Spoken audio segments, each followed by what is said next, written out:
Hey, thanks for stopping by. And if you've been here before, welcome back. My name is Brett, but my friends call me Ooch, and this is the Ooch Experience.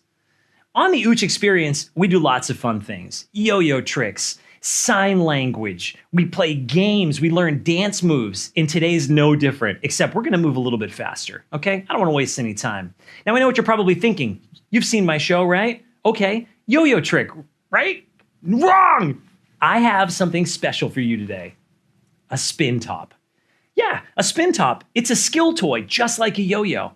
As a matter of fact, they're very similar. Did you know that the spin top and the yo-yo are related? Yeah, they're like cousins. I mean, think about it. What's their only purpose in life? To spin. That's right. Spin tops spin on their point like this, and yo-yos spin on the string. Now, the big difference, of course, between yo-yos and spin tops is that the string on a spin top is not connected, okay? It eventually releases, where with a yo-yo, it's always connected. There are other differences, obviously, like this has a pointy tip to it. Yo-yos don't. But anyways, I love spin tops, and you probably have played with spin tops and didn't even know it. What about Beyblades? You ever used those before? Yeah. Those are just little spin tops that you use like a ripcord to launch, and then they spin and they battle each other. Well, this is no different. Now check out how a spin top works. You actually throw a spin top upside down, and by the time it reaches the end of the string, it flips over. Now, back in the old days, when people played with spin tops more frequently, I think they would just throw the spin top and let it balance on the ground, because that's pretty much all people knew how to do. Let's see if I can do it. Yeah, that's not great. Watch what happens. Did you see that? It runs away. Well, two things. Number one, when the spin top is on the ground, it's not super fun. Now, of course, if I threw it harder, maybe it would stay a little bit straighter and then things would be, well, a little bit better. But I'd rather catch a spin top in my hand. That way I can control it. You saw how it rolled away, right? Well, guess what? When a spin top rolls away, it doesn't roll straight. No, it rolls in little arches. Well, when I first learned how to use a spin top, I was in Canada. I was on a yo-yo tour, and one of my friends was like, "Hey, Ooch, you want to learn how to throw a spin top?" And I was like, "Heck yeah, of course I do." But our room was too small, so we had to go out into the hallway to practice. Now, I don't know about you, but learning how to throw a spin top for the first time is crazy because you can never catch it in your hand. You just miss, and then it rolls away. But does a spin top roll straight? Nope. It rolls in what? Arches. Right. Well, we were in a hallway in a hotel at 2 o'clock in the morning. So the first time I threw the spin top, I was like, spin top goes down on the ground and it rolls. But it rolled down the hall. Door, door, door, door. And then all of a sudden people start opening their doors and I was like, ran into my room, waited for all the doors to close, came back out, grabbed my spin top, tried it again. I was like, oh man, I better catch it this time. Threw the spin top, missed, door, door, door, door, down the hall. Ran away, waited for people to, stop looking out of their rooms. Let me tell you, moral of the story, if you want to learn how to throw a spin top, don't do it at 2 o'clock in the morning in a hotel room or in a hotel hallway in Canada. Anyways, here's how a spin top works. You throw the spin top and hopefully catch it in your hand, just like this. Now, this is a special spin top because in the tip, it has a roller bearing. And that roller bearing is allowing the tip to spin even faster. I can hold the tip and the top continues to spin while I hold it. This enables the spin top to not only spin longer, but do crazy tricks. You want to see a crazy spin top trick? Okay, I'll show one to you right now. Check it out. Of course, winding a spin top, that's kind of the worst part because it takes a while and there's no shortcut to that. But I'll tell you, once you have a nice tight wind, it's ready to go. So here we go. All right, this first trick is called Crazy Eights. Watch what happens. Spin top leaves the hand. It's making a figure eight. What? Ah, yeah. Okay, now, check this one out. This looks impossible, right? Well, it gets better. Check this out. Aw, yeah. It's doing somersaults. Perfect. This is a spin top, and there's so much you can do with a spin top. I think I'm going to do more with spin tops in future episodes. But right now, I have something really exciting to share with you at the desk. Let's go. Okay, it's desk time. Chair time. Whoa. I get to sit at the desk? Oh man, I feel so professional. I feel like I should be offering advice right now, but not for free. 25 cents, please.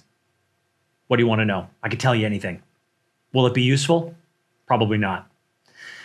Well, actually, now that I think about it, the desk is a pretty useful place for me because usually when we're at the desk, we learn things like what? Sign language, right? Sign language. Sometimes we learn sign language. Last episode, we learned rock, paper, scissors, shoot. I keep tying with myself every time I do it. Paper, scissors, shoot. Forget it. Well, anyways, we will do some sign language here, I think, okay? But actually today at the desk, I wanted to teach you a skill that you can use for the rest of your life. And when you use it properly, people will be impressed. Aw, yeah. What I'm talking about is the handshake. Yeah. When you meet someone for the first time, most of the time, you'll probably have to shake hands. And did you know people are going to judge you based on what kind of handshake you have? So if you have an awesome handshake, people are going to think you're awesome. That's right. And did you know there's a secret to shaking hands? Yeah, there's a secret. And I don't think anybody ever talks about it. I feel like I discovered it, but I feel like it's also been around for a long time. What it is has to do with your hand, obviously, because you're doing a handshake. But not just your hand, but this part of your hand. I don't know what this is called, but I call it the thumb pit. Thumb pit. Yeah. When you meet someone for the first time, you want to make sure that your thumb pit docks with the other person's thumb pit, just like that. You want to make sure your thumb pits meet, which is way cooler than like armpits. Can you imagine if we lived in a society where we like shook hands with our armpits? We like shook arms and it was armpit. Anyways, I'm talking about thumb pits. So your thumb pit needs to dock with the other person's thumb pit. So all you're thinking about is what? Thumb pits. In it goes, you dock. And as soon as your thumb pit docks with their thumb pit, you lock hands and then you rock just like that. I don't know. What do you think? 2? 3 maybe? 1, 2, 3. 3 is pretty solid. Up to you. This is going to be your handshake. You could do 5 if you wanted. I wouldn't go more than 5. It'll become awkward. Yeah. Okay. So what do we learn? If you have a cool handshake, people are going to think, pretty cool person. How do you start off? Make sure your thumb pit docks with theirs. You lock hands and then rock it. I'd say 3 times. 3 times for me, sometimes 2. And not only do you lock, but you lock your eyes too. Make sure you look them right in the eyes with a nice big smile. Shake hands, release, and then done. Signature move, handshake. Yes. Okay, so speaking of meeting people for the first time, there are some times that I go to schools and I do performances. I mean, you've probably seen me at your school. Well, something weird happens sometimes. Sometimes when I go to a school, a little kid will just magically appear out of nowhere. I don't know where they come from. Presumably, they're probably supposed to be in class, but maybe they escaped. I don't know. But it's usually the really little ones. And the really little kids, when they don't recognize you, they do not hide it. I mean, I remember being at a school once, and then I'm just doing my thing, setting up, and I turn around, and there's this little kid looking right at me. They stopped, and they were confused, and they were like, I don't know you. And I was like, Now, the reason why I was like, is because their finger was like this close to my nose. And I'm like, And the little kid goes, switching hands, they go, what's your name? And I just was like, I almost forgot my name. And then I remembered my name, but I didn't say it right because they heard something totally different. I was like, it's Brett. But I didn't actually say Brett. I just said Brett. And they looked at me and went, bread? And I looked at them and went, did you just call me bread? And they looked at me and they were like, is your name really Bread? And then I looked at me and was like, do I look like a bread? And that little kid was like, Yeah. And then they ran away. Never saw the kid again. Now, I don't care that the kid thought my name was Bread. I think that's kind of funny. What concerns me is that they might have gone home and told their parents my name is Bread. Now, that's weird. Because if they told their parents my name's Bread, now their parents are probably thinking when I was a baby, my parents were just like, I don't know what to call this guy. Forget a normal human name. And someone said to them, well, what does he look like? And they're like, oh, that's a good idea. Well, he looks like a... And then they were just like, he's approximately loaf-sized. He's warm and smushy and smells fresh. Like a loaf of bread. Anyways, that was weird. You can call me Bread, though. I don't mind. I mean, because if I think about it, as far as all the nicknames in the world, Bread's probably a good one to have because most people like bread. Do you like bread?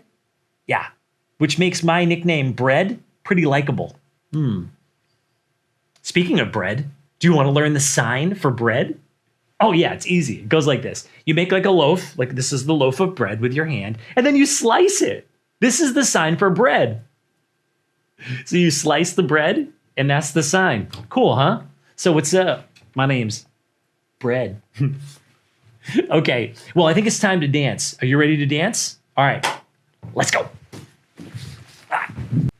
Oh yeah, we have the perfect floor. No more flying carpets for me. This is a tap floor. This floor is meant to be able to pick up sounds of tap dancing, which we're not going to be doing today, but yeah. You want to learn how to tap dance? Ha, I can teach you how to tap dance. Did you know when I was about 8 years old, might have even been 7 years old, I started taking tap class? Yeah, because I loved to dance and I wanted to be famous. And then quickly after I started tap dancing, I realized, wait a minute, maybe I can't be famous by just being a tap dancer. And that's when the yo-yos came in. Are you kidding me? A tap dancing yo-yo person? Aw, yeah. Anyways, I get ahead of myself. We're not going to do tap today, but I will teach you a couple of tap moves in the future. Today, we're just going to learn a simple body percussion rhythm that you can do all day and all night, as long as you want, because it's super easy. And it uses the up, up, down, down move that we've learned before. So up, up, down, down is simply this. Up, up, down, down. Just like that. Up, down, down. With me. Up, down, down. That's right. Up, down, down. Now, the way it's going to actually look is this. This is the actual rhythm. It's going to go stomp, clap, stomp, clap, stomp, stomp, clap, up, down, down, stomp, clap. Now, I know that probably seems like a lot, but again, this is a video. You can go back and practice as much as you want, but I haven't even started really teaching you yet. So the up, down, down, easy. You got it? I figured you did. Aw, yeah. Now for the rhythm. It sounds like this. Stomp, clap, stomp, clap. Did you notice the little pause there? It was stomp, clap, stomp, clap. You did? Cool. Aw, yeah. So here we go. So it's stomp, clap, stomp, clap. Then we do two stomps. Stomp, stomp, clap. And then we go up, down, down. Up, down, down. And we finish with a stomp and a clap. Yeah, that's it. All right, let's go super slow. Well, not too slow, because that makes it actually harder. Here we go. Stomp, clap, stomp, clap. Stomp, stomp, clap. Up, down, down, stomp, clap. Did you do it? Yes, I knew you could do it. Oh, you didn't do it. Oh, well, that's okay. Mistakes are good, right? Because when we learn from our mistakes, what do? We level up and become even better. So let's try it again. Here we go. Stomp, clap, stomp, clap. Then what? Stomp, stomp, clap. Then what? Up, down, down, stomp, clap. That's actually the hardest part. Up, down, down, stomp, clap. Yeah. All right, let's go from the beginning. You ready? Here we go.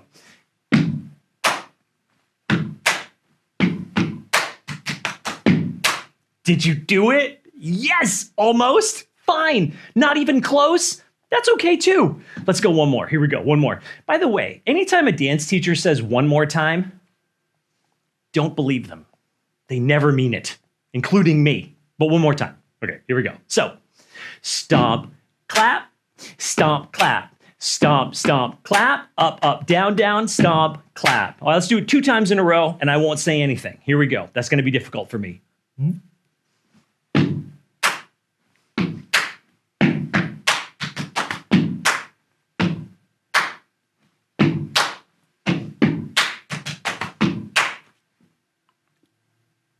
Oh, I can talk now. Okay, perfect. So that's it. That's the rhythm. It's that simple. What an interesting episode we had today. I mean, we did spin tops. Can you believe what spin tops can do these days? Yeah, we learned how to be super social by learning about thumb pits, the handshake, dock, lock, and rock. Aw, yeah. And yeah, I don't know. That's it. We learned a super simple rhythm. Perfect. Great. Everything's good. Great show. Time to go. So I will leave with a wave and a smile and a jog, which we haven't talked about yet. Oh, wait, that seems that it's a good idea. Quick reminder. All right. Well, waving is super social, right? Have you ever waved at someone randomly and they waved back? Yeah, good feeling, right? Because you made that happen. Have you ever smiled first? I've talked about this in early episodes. Yeah. Well, today's tip of the day is super simple. It turns out that by crossing the street, you can change the world. I put a lot of thought into this. Have you ever crossed the street before? Yeah. What are you supposed to do before you cross the street? Yeah, look both ways. That's right. Once you've looked a couple of times to make sure nothing's coming and you start to cross the street, well, believe it or not, you're not done. If you want to make a huge difference in this world, how you cross the street is important. And here's what you use. The wave. Show me the wave. Perfect. No, not this wave. Wrong wave. This is for dance. This is for the dance floor. Okay, we're on the dance floor. Show me the wave. Okay, but the wave I mean is this one. Can you do it with the other hand? Can you do it with both hands? Okay, great. Show me the smile. Give me a head nod. Okay, no, not a creepy smile. No, not this. Yeah, no, just a normal smile like this and a head nod. Throw a wave, and here we go. Do it in place. Jog with me. Okay, so here's the deal. You're at a street, you're on the corner, you're about to cross the street. Well, when someone has to stop to let you go, they usually are stopping because they have to let the pedestrian go, and they are usually in a hurry, which means the faster you cross the street, the better the driver is going to feel. But I take it one step further. Not only when you cross the street are you now going to jog to let them know that you're not going to waste their time, but if you throw a wave, a smile, and a head nod, you're saying hi, you're being friendly, you're giving them a smile, letting them know that, okay, I'm going to let you go, and you go quickly. I'll tell you, the person who's sitting in that seat right then waiting, they're going to look at you, and they're going to judge everybody else in the world by how you cross the street. If you start to cross the street and you just basically look at them, tie your shoe, take your time, and then cross the street, the person sitting in that car is going to get really frustrated and they're going to think, kids these days. But if you see that they stopped for you, you acknowledge them by giving them a head nod, a wave, and then you jog across the street. Oh my gosh, then it's a totally different story. They're going to be like, kids these days. Wow. No, I didn't realize how polite they were. And then that person goes on their way, having a great day, and you made a difference. Aw, yeah. Well, should probably get out of here, huh? All right. See you next time? Okay, cool.